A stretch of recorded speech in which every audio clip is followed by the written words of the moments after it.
asalaamu calaykum waraxmatullaahi wabarakaatu daawadayaal dhegaystayaal kusoo dhowaada Somali Fair Media.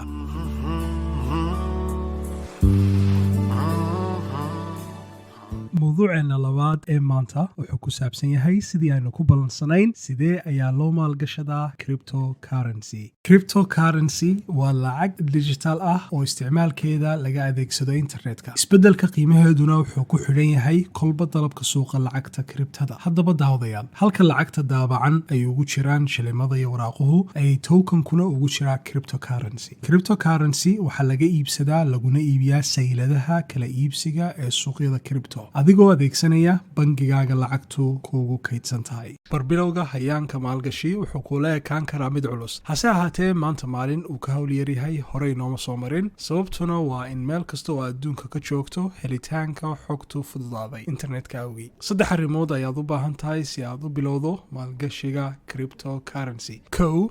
bangi caalami ah, maaha xawaalad. bangi caalami ah oo leh account number, sort code iyo xogta kale ee bangi caalamiga leeyahay. 2. inaad account ka furato sayladaha lagu kala iibsado cryptocurrency sida Binance, Coinbase iyo crypto.com iyo qaar kaloo badan. 3.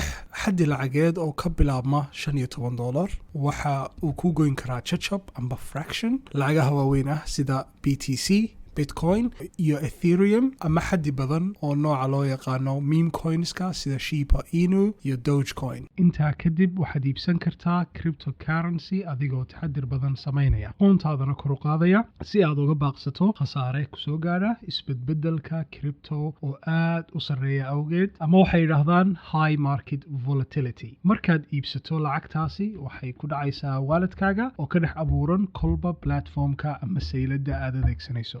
maalgashiga noocan ah waxaa ugu qiimo badan aqoonta uu qofku u leeyahay mawduucan, taasoo qof walba uga baahan dadaal dheeri ah. si aad u noqoto qof fahamkiisu sarreeyo akhri bugaa ka hadlaysa arrimahan, anigu waxaan idiin tilmaamayaa oon idiin recommend garaynayaa buug la yidhaahdo Cryptocurrency Investing for Dummies. isagoo PDF version amba soft copy ah waxaad kala degi kartaan descriptionka hoosta amba artikelka ku jira websiteka Somali Fair ee ka hadlaya mawduucan.